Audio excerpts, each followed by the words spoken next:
Welcome to this week's episode of Beyond Focus TV. I'm your host, Lydia Patel, and as always, we have another very special guest lined up for us. We have the Honorable Chun Liu, who's going to be spending the next 30 minutes with me. So sit back, relax, because you are watching Beyond Focus TV. We'll be right back.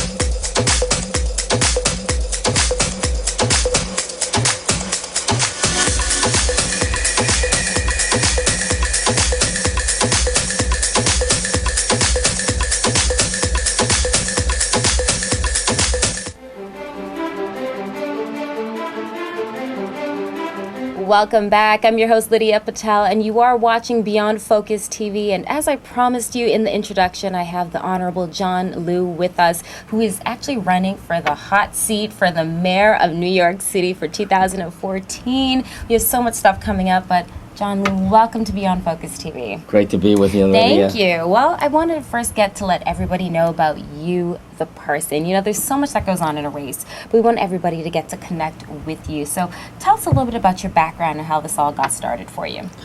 Oh, you know, I'm very surprised at where I am right now. I have to tell you, right off the bat, I am far beyond anything I imagined would have ever happened in my lifetime. I am an immigrant.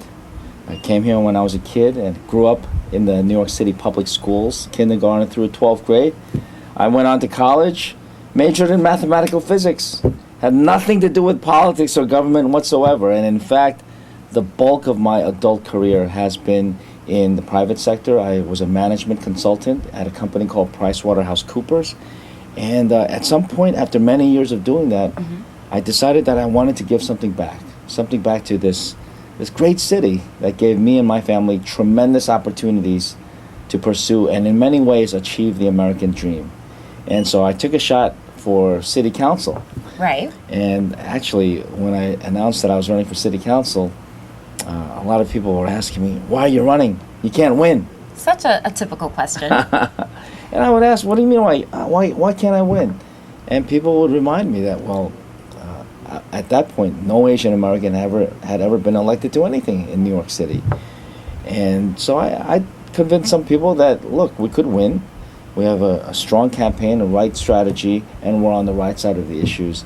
And sure enough, in 2001, I won that election and, believe it or not, became the first Asian American to be elected here in New York City. And that's phenomenal, because when you look at that, especially coming from and having an immigrant background, my family is immigrants as well. Right. You know the challenges that it could be when you're trying absolutely. to come to New York and make that mark. Right. Well, and even going through public school, kids could be mean. There's so many different things that could come up. And why don't you tell us about your public school background? Well, sure. I mean, public school, PS20, kindergarten at PS20 in Queens. And when I was growing up in elementary school, there were some rough points. There weren't too many Asian Americans around, and I got my share of taunts, and in some cases worse. I never forget when they would serve rice at hot lunch. All of my friends in the class would pass their rice to me because that's what I like to eat. But look, you live with those experiences, and they shape you, and they form you for the rest of your life. And so I had a good time in public school. I went to, after elementary school, I went on to junior high school. I took this exam at Hunter College High School, and I got in, and so I wound up going there starting in 7th grade. But I was only there for 3 years because even though it's supposed to go on till the end of 12th grade, I was there for 3 years. I took another test and wound up going to the Bronx High School of Science. And so I really enjoyed my high school years, for sure. It really allowed me to get a sense of who I am, my identity. Honestly, for a long time, especially in my elementary school experience, there were lots of times when I wished that I wasn't Asian. I actually wish that I was white. Absolutely. You probably identify with that a little bit. We all have been there at some point. Yeah. And to be the token person. That's right. That's right. And that's another thing that happens very much in politics or even going through your career. They need certain races. So, Right. sometimes you feel, oh, he's there because he's the token Asian person. Right. And that's unfortunate. But what we do is we try to work hard so that we can get people past that point. And in fact, when I was elected to the city council, I'm proud that I brought a new voice to the community. And everywhere I went, when I was first elected to the city council, people would make a big deal about me being the first Asian. It was something new. And I always joke that, it was never anything new to me. I've been Asian my whole life. Your whole life. Absolutely. So let's Right. talk a little bit about your life partner, your wife, and you have a Right. son. How has this experience been for your partner as well? Well, my partner is someone I knew since college. And my wife, Jenny, we've been together for a very long time. We met when I was 19 and she was 18. I'm 46 now, so I've actually known Jenny for the vast majority of my your life. lifetime. She's been great. She is very understanding. I was kind of always involved in different things when we were in school also, campus activities. Mm-hmm. So I guess it's not a complete surprise to her that ultimately I wound up in the political world and just trying to run for office and getting involved in whole different things. Jenny is great. She has been a wonderful partner. She's my best friend, and she really she has her own career. She's an accomplished professional. Mm-hmm. She has an engineering background. She has her training in engineering, and she's now she's kind of moved into the management ranks in her company. Oh, very nice. Yeah, she works very hard. And our son Joey, he's 12 years old now. Joey's 12. Wow, that's the older It picture you goes have on the very- website. Yes. Well, we have a few different pictures. Yeah, I think there's one picture where he's actually only 1 year, actually less than 1 year old, because it was right before I was elected to the city council. And when I was elected to the city council, he was exactly 1 year old. But Joey is he's an amazing kid. We were truly blessed. He is as low maintenance a kid as you can get. Always does well in school. He's also very athletic, and I'm very happy to just try to nurture him. I coach him in his baseball and his football, basketball. He's actually a kid that would prefer to play with a real ball than to play in front of a TV with the video games. With the Wii. With the Wii, exactly. Although, don't get me wrong. I mean, he loves the Wii. He loves all the video games. But given the opportunity, he'd actually be outside playing ball. Now, do you find it a challenge to separate your home life from all the craziness, the hustle and the bustle right now that's going on with the election? It is, as the election gets closer, you do wind up sacrificing more time. But I always make it a point to spend time with my family. I take my son to school every day. Now it's in the summertime, so there's no school. But nonetheless, we spend a lot of time together. Play ball every weekend. And it's just you can't lose these years because you can never ever recover them. And as much as I'm working very hard to win this election, you don't forget what's at the end of the day most important, and nothing is more important than the family. John, let's hold that thought. Beyond Focus TV, stay with us. We'll be right back.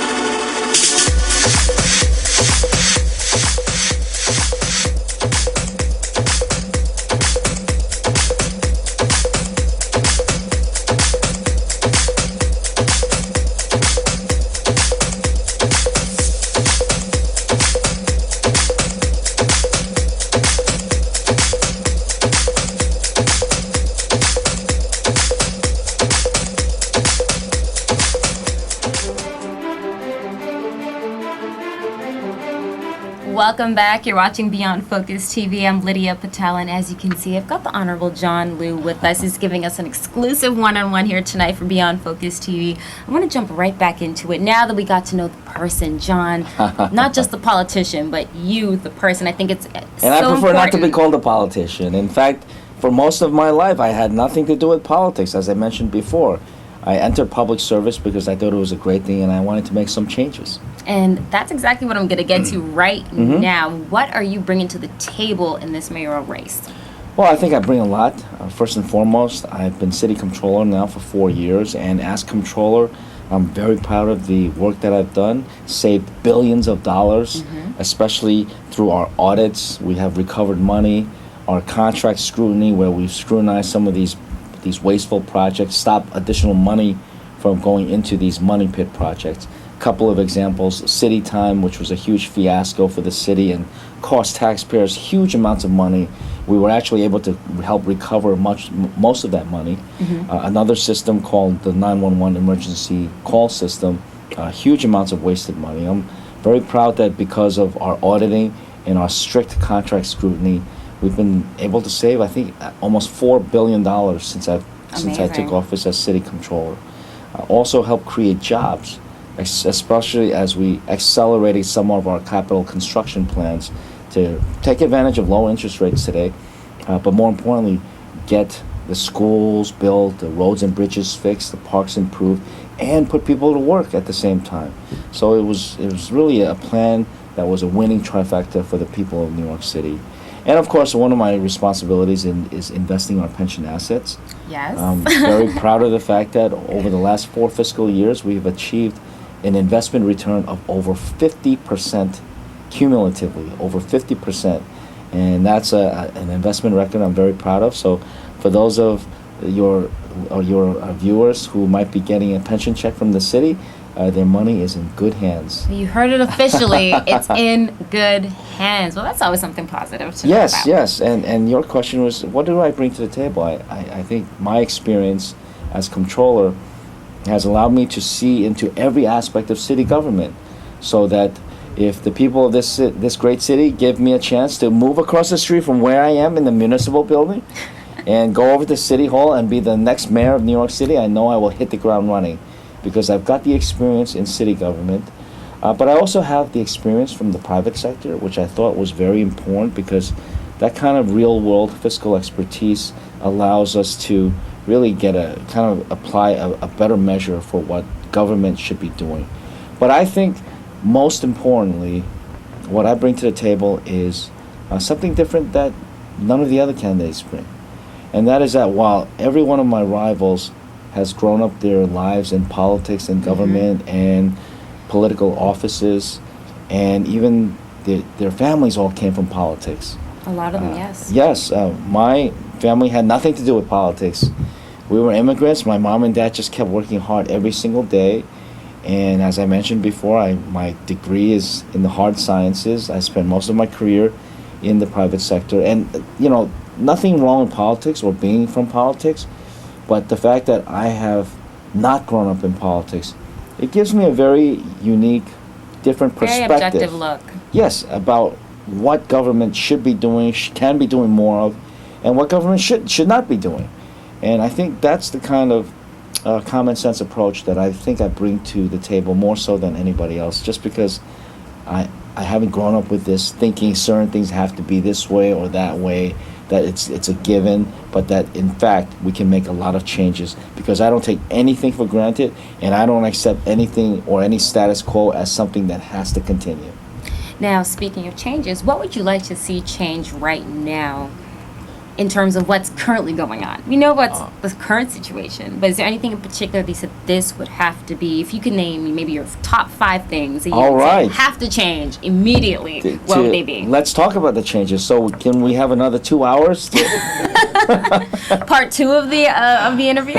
Part 2, all right. Well, let me try to get in as much as possible. Look, I think I am very clear about the changes that we need here in New York City. In fact, after 12 years of the Bloomberg administration, we need change. And I believe I am the candidate for change, because I'm very clear on the issues that I've taken on and the positions the positions I've taken and the issues I stand for. For example, I believe we need a far stronger economic development policy, one that creates jobs. We need to stop subsidizing big companies and actually use the money to make sure all of our after-school programs are open, job training sites are open. We need to invest the money not in big companies, but in the human capital that exists right here with the people of New York City. We have to get the city out of the hands of the billionaires and corporations and put it back into the hands of the people. So I would cut out all these corporate subsidies and put the money in the people. Another exchange I would make pretty soon is that I believe that in order to expand the middle class, we have to also uplift the working poor. And that means that we need a real minimum wage in New York City. Yes. That's right. And, you know, all of my rivals are fine, happy, dandy with a $9 minimum wage, which is better than the $7.25 minimum wage that we have now. But the $9 doesn't come from anything. It's kind of like an arbitrary number. There's no economic basis behind it. The research that I've done in my office has shown that in New York City, because of the high cost of living we have, the right number is $11.50 an hour. The minimum wage should be $11.50 an hour, because that's the amount of money it takes for someone working full-time, a full-time job at that wage, to be able to make enough to get out of the poverty line. And I feel that it doesn't make any sense for government to dictate a minimum wage at which someone working full-time can't even get out of poverty. So $11.50 is the right number. But is it realistic? Some people will say it's not realistic. I think it's very realistic, because you know what? We want to expand the middle class by also uplifting the working poor. And an increase to $9 or $11.50, they're both increases. There will be some change in the local economics in the short term. But in the long term, everything stabilizes and actually it serves to narrow this out of control wealth gap that we see, where the rich continue to do far better and everybody else gets left behind. We need to start reducing the wealth gap in order to have an economic recovery that's a sustainable economic recovery, and one that benefits everybody in the economic spectrum, not just the very wealthy. That is great. I mean, I love that, and I would love to actually see that implemented. Now, let me ask you something. Do you read the papers? Do you read the papers about yourself? It's hard to keep up with the papers. Nowadays, I get started very early in the morning. I'm talking with voters in the street, at subway stations, and I love it. I mean, part of this is being in office and also running for citywide office, running for mayor of New York City. I mean, it's a big job. Yes, and it gives me the opportunity to meet people from all over the city, every walk of life, every religious background, every race, every neighborhood, every, multiple languages spoken by people. And I pick up a few phrases here and there, but it's just been such a privilege to run for office. It has been, we are now five weeks away from the election, and I know that there are lots of challenges that still face my campaign, but I've taken a lot of body blows over the last couple of years in terms of, look, I know some people do not want me to be mayor, some pretty powerful forces out there, and it's because they don't like the changes that I spoke about. The two changes that I talked about. Another one that if we have time, I'd like to get into, which is stop and frisk. I'm the only candidate. Well, we will get into that. We have to just take a quick break, but when we come back, I want to touch upon stop and frisk for sure. Thank you. Everyone, you're watching Beyond Focus TV with the Honorable Chun Liu.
Welcome back. Of course, you are locked on to Beyond Focus TV. We've got Chun Liu with us here today. Getting into the final segment, we definitely need a part 2 with you because you got so much to say, so we're going to make that happen. But we're just about talking about stop and frisk, something that affects our community so much. A lot of our viewers, a lot of our listeners come from the Black, the Caribbean, Latino, Asian community, Right. who are more of the ones who are targeted. So why don't Absolutely. you share some insight on that? Well, bottom line is stop and frisk has to go. It doesn't work. And I started saying to you that I'm the only candidate, Republican or Democrat, that believes that we need to end stop and frisk. And I plan to end stop and frisk. I'm not planning to adjust it or cut it back or bring it under control. I plan to end stop and frisk. And this is a unique position that I've taken, quite honestly, surprisingly, because I thought at least some of my Democratic rivals would also have the same kind of position I have. The reason I have this position is because I don't believe stop and frisk works. First of all, it is dividing communities apart from the police, makes it much more difficult for the police to do their job, and therefore makes everybody less safe. Number two, it's a misplacement of resources. I believe that we need to replace stop and frisk with community policing, such as focused deterrence, where the police work hand in hand with local pastors, imams, business owners, community activists, who generally have a sense where the problems in their neighborhood are. And the police should be focusing their resources on the problems as opposed to stop and frisk, which is the police spreading their resources far and wide and thin, stopping hundreds of thousands of people, and then finding out that almost none of them that they've stopped have done anything wrong. So I think that our resources should be much more effectively deployed. But beyond all of that, I just think it's wrong. I think it's wrong as an immigrant and many people in the immigrant community, when you read about hundreds or 700,000 people in one city being stopped and frisked by the police, almost all of whom have done nothing wrong. People think that, people think that they might be reading about some third world dictatorship or some of the countries that we actually immigrated from. They would never expect to think that they're reading about that in the United States of America, and certainly not here in New York City.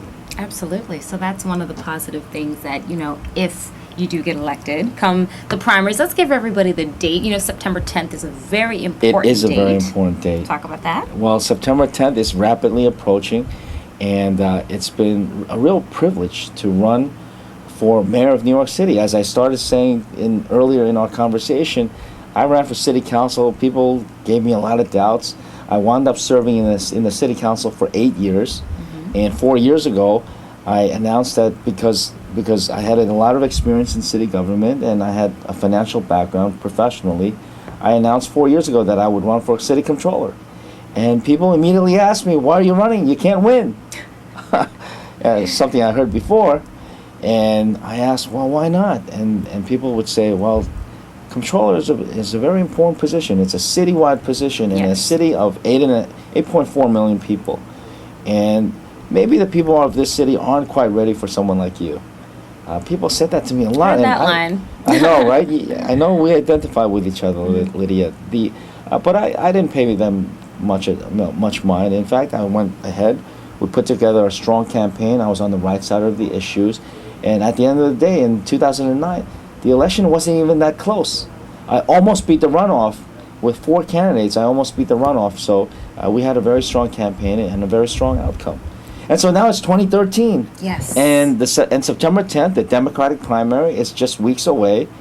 And when I announced earlier this year that I was running for mayor, guess what I heard?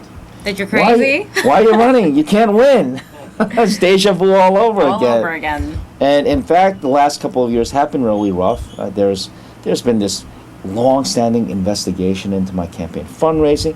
Look, I've raised funds like every other candidate in this city. I don't know why they're only looking at my campaign fundraising so much more than everybody else's. But nonetheless, I'm very proud of the campaign we've run. And notwithstanding these investigations, 4 years and running, they have looked at anything and everything under the sun. They even wiretapped my phones for like 18 months. Oh, wow. And have not been able to use a single ounce of that.